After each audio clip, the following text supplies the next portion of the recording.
नमस्कार दोस्तों। सर्दियों में जोड़ों का दर्द क्यों बढ़ जाता है?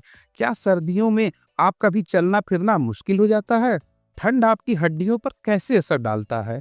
ठंड के मौसम आते ही गठिया का दर्द बढ़ क्यों जाता है? इस दर्द को कम करने के 5 असरदार टिप्स आज मैं इस वीडियो में बताऊंगा और तुरंत राहत के लिए कौन से घरेलू उपाय हैं, इसके बारे में भी हम चर्चा करेंगे और इसके पीछे का असल कारण क्या है, इस पर भी हम प्रकाश डालेंगे। आयुर्वेदिक, जनरल मेडिसिन के बारे में भी बताऊंगा कि लेने से आपको कोई नुकसान न हो, और एलोपैथिक दवाएं जिनके बारे में बात करेंगे जो डॉक्टर्स के द्वारा मोस्टली रिकमेंडेशन में दिया जाता है। तो वीडियो को आप अंत तक देखें। नमस्कार दोस्तों, स्वागत है आपका अपने यूट्यूब चैनल ट्रगलाइन में, जहां हम लाते हैं बेहतरीन स्वास्थ्य संबंधी जुड़ी जानकारियां, छोटी या बड़ी, हर प्रकार की।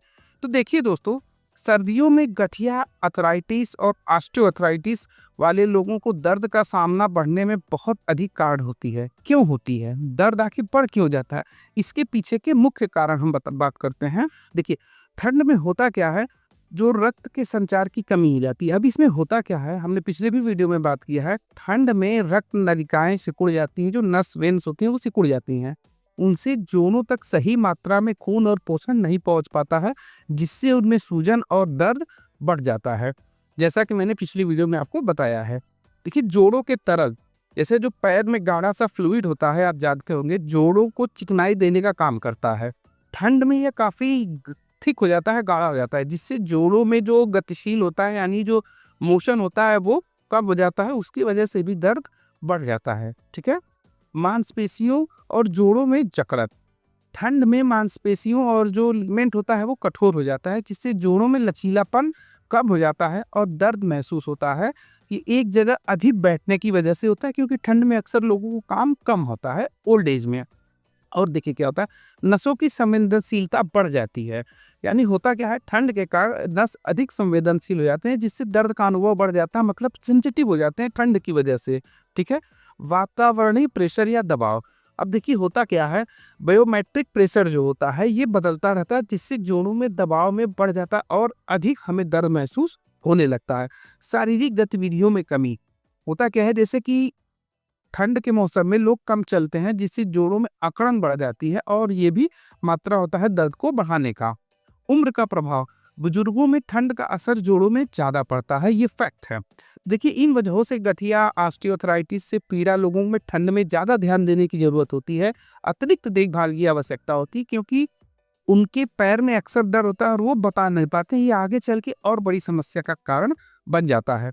देखिए, कुछ फैक्ट होते हैं, मतलब अगर ये इंडिकेट करना बॉडी स्टार्ट कर दे, तो इसमें आपको देखना क्या है। देखिए, घुटनों के जोड़ों में अगर दर्द या झंझनाहट बढ़ रही है, पहला पॉइंट। दूसरा पॉइंट, जोड़ों में सूजन, लालिमा या कुछ ऐसे जैसे इमेज आप देख रहे हैं बढ़ रही है, फिर प्रॉब्लम है। सुबह के समय अगर जो बोन्स है वो अकड़ जा रहे हैं, चलने फिरने में मॉर्निंग में प्रॉब्लम हो रही है, अगर ये लक्षण दिखाई दे तो आप तुरंत अपने ऑर्थोपेडिक डॉक्टर से कांटेक्ट करें। देखिए, सर्दियों में ठंड से बचने के लिए कुछ उपाय हैं जो जनरली लोग करते हैं, उनको आपको भी एक बार मैं रिपीट कर दे रहा हूँ। गर्म कपड़े पहने, ठंड से बचने के लिए आपको गर्म कपड़े पहनकर परमानेंट रखने चाहिए। जो नी गार्ड होता है, जिसे एंकल गार्ड कहते हैं, उसका भी आप इस्तेमाल परमानेंट करें। हल्की एक्सरसाइज करें, जैसे स्ट्रेचिंग होता है, टेबल पे बैठ के लोग ऐसे एक्सरसाइज करते हैं, वो चीज़ करते रहें। हल्का वॉकिंग करते रहें, जिससे बॉडी आपका मोशन में रहे। गर्म तेल की मालिश करें, आगे मैं बता रहा हूँ, बहुत सारे आयुर्वेदिक ऑयल आते हैं, उनको लगा के आप परमानेंटली मालिश करते रहें, जिससे उनमें लचीलापन पड़ा रहे। गुनगुने पानी से नहाएं। ये सबसे बड़ी चीज़ होती है कि लोग ठंड में भी सुबह, कई लोग जो ओल्ड एज होते हैं, मैंने देखा है, वो सुबह 5 बजे 6 बजे ठंड के ताज़े पानी से नहाते हैं। ये बिल्कुल ही खतरनाक हो सकता है आपकी बॉडी के लिए। ठीक है।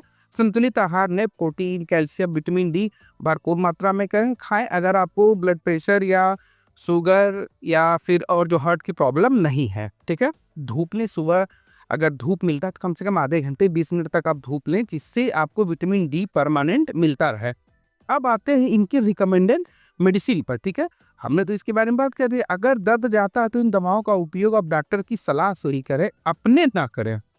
देखिए, इसमें स्टार्टिंग में होता क्या है, पेन किलर्स, जैसे आपने जनरली पैरासीटामोल खा लिया, आइबुफेन खा लिया, TH4 जिसमें इट्रोकॉक्सिब होता है, थायोक्रोनोसाइड होता है, और 3 फार्मूला के आते हैं, क्लोरोझोक्साजोन, एसपी आते हैं, सेरेसियोपेप्टाइडेज। ये सारे अनुमानित जो है most of the recommendation case में डॉक्टर के द्वारा दिए जाते हैं। एक होता है ग्लूकोसामाइड सप्लीमेंट, ये हड्डियों को, जोड़ों में जो ग्रीसिंग का काम होता है उसको मजबूत करता है। मिथाइलोकोबालामाइन भी होता है जो आपकी नसों को मजबूती देता है। विटामिन डी और कैल्शियम, खास तौर पे उन लोगों के लिए जिन्हें विटामिन डी की कमी है, और डी हो गया, D3 हो गया, K27, बहुत सारे ब्रांड्स में आते हैं, आप इनको किसी को भी आप लेकर खा सकते हैं। क्रीम या जेल, जैसे बोलिनी जेल हो गया, डाइक्लो जेल हो गया, इसका आप परमानेंट इस्तेमाल करें, ये ऊपर से लगाएं, इनका कोई खास इफेक्ट नहीं पड़ता है। लेकिन इन दवाओं का इस्तेमाल आप डॉक्टर की सलाह से ही करें, ठीक है। एक मोस्ट इम्पॉर्टेंटली, अगर आप दवा लिए जा रहे हैं और दवा से आपको आराम नहीं मिल रहा है, तो बहुत ज़्यादा दवा आप खा लिए लेकिन आपको आराम नहीं मिला, अब आप क्या करेंगे? तो इसके लिए आप लैब टेस्ट या डायग्नोसिस के ऊपर जा सकते हैं। इसमें से कुछ टेस्ट के बारे में अभी हम बात करते हैं। देखिए, ब्लड टेस्ट होता है। ब्लड टेस्ट में क्या देखते हैं? विटामिन डी देखते हैं, कैल्शियम देखते हैं, यूरिक एसिड देखते हैं, चेक करते हैं कि इसमें कहीं इसकी कमी नहीं। हीमोग्लोबिन, खून की कमी से भी कभी कभी बॉडी में पेन होने लगता है। कभी कभी यूरिक एसिड बढ़ने की वजह से भी पैर के जो तलवा होता है और ये पाँव होता है, यहाँ पे भी दर्द होने लगता है यूरिक एसिड बढ़ने की वजह से। अगर यूरिक एसिड बढ़ता है तो आप थोड़ा प्रोटीन खाना कम कर दें, और यूरिक एसिड की 1 या 2 हल्की दवाएं चलती हैं, जैसे जनरली लोग मोस्टली जाइलोरिक चलाते हैं, फेबुटास 40 mg चलाते हैं। इनको खाने से यूरिक एसिड नॉर्मल हो जाता है, लेकिन ये डॉक्टर की सलाह से ले, ऐसे आप मत लें। प्रॉपर कैल्शियम का मेडिकेटेड डोज आप लेते रहें, ठीक है। अब आते हैं एक्सरे की तरफ। ये भी टेस्ट के अंदर मेरा एक्सरे क्या करता है? हड्डियों और जोड़ों की स्थिति जानने के लिए हम इस्तेमाल करते हैं। देखिए, एक्सरे में होता क्या है, कभी ऐसा होता है कि हमारी मांसपेशियों में स्वेलिंग हो जाता है, या 2 बोन के बीच में जो लिक्विड होता है वो कम हो जाता है, जिससे हड्डियां आपस में घिसती हैं और हमें चिलिक टाइप का दर्द होता है, यानी बिजली के झटके की तरह दर्द महसूस होता है। ये चीजें एक्सरे ही डिटेक्ट कर पाता है, ठीक है। इसके बाद हम चलते हैं ESR और CRP टेस्ट। इसमें क्या होता है? शरीर में सूजन का पता लगाता है। अगर कहीं भी सूजन हुआ या बॉडी में कोई पेन होता है तो इस टेस्ट से हम इंडिकेट और डिस्टल सूजन को जान सकते हैं। अगर CRP पॉजिटिव होता है तो रिमोटॉइड अर्थराइटिस की संभावना बढ़ जाती है, ठीक है। अब गठिया की टेस्ट की तरफ चलते हैं। अगर एक्सरे के बाद हमें क्लियर मालूम हो गया है कि हमें गठिया है, तो फिर गठिया की कई जांच ऐसे किए जाते हैं इनकी यूनिट देखने के लिए, ठीक है। अगर देखिए, बहुत सारे जांच होते हैं जो लैब टेस्ट होते हैं, इनके बारे में हम नहीं बात करेंगे। नॉर्मली जो होते हैं वो हमने आपको बता दिया, जैसे कि डेक्सा स्कैन हो गया, और 1-2 आता है आपका डेंसिटी स्कैन हो गया, और टेमोग्राफी हो गया, सिटी स्कैन हो गया, MRI हो गया। ये सारे जांच डॉक्टर अपने सुपरविजन में कराता है, जो ऑर्थोपेडिक डॉक्टर्स होते हैं। ये अपने आप खुद ना कराएं, नहीं तो आपको मालूम भी नहीं चलेगा।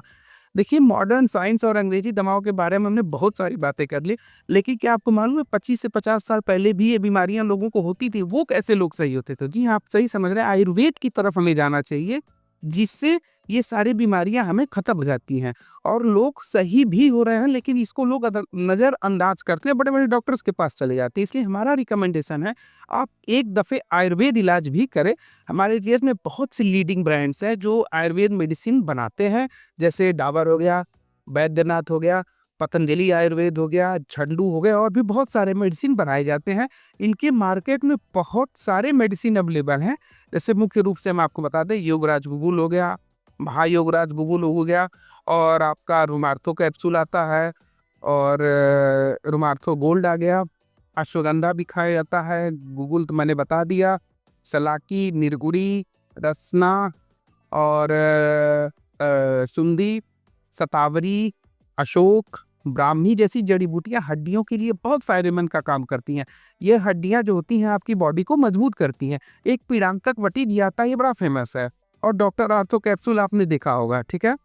और एक क्या नाम था, मैं बोला, हाँ, अमजोडी का चूर्ण आता है। अमजोडी एक्चुअली यही नाम है, मैं डिस्प्ले में लिख देता हूँ। ये चूर्ण बहुत ही फायदा करता है। इसके साथ मार्केट में महानारायण तेल, बहुत सारे आयुर्वेदिक तेल आते हैं डिफरेंट डिफरेंट कंपनी के। आप उनको लेकर इनका लंबे समय तक इस्तेमाल कर सकते हैं, जिससे आपको कोई प्रॉब्लम नहीं आने पाएगी। शरीर में इसका कोई इफेक्ट नहीं पड़ता है लंबे टाइम तक यूज करने में।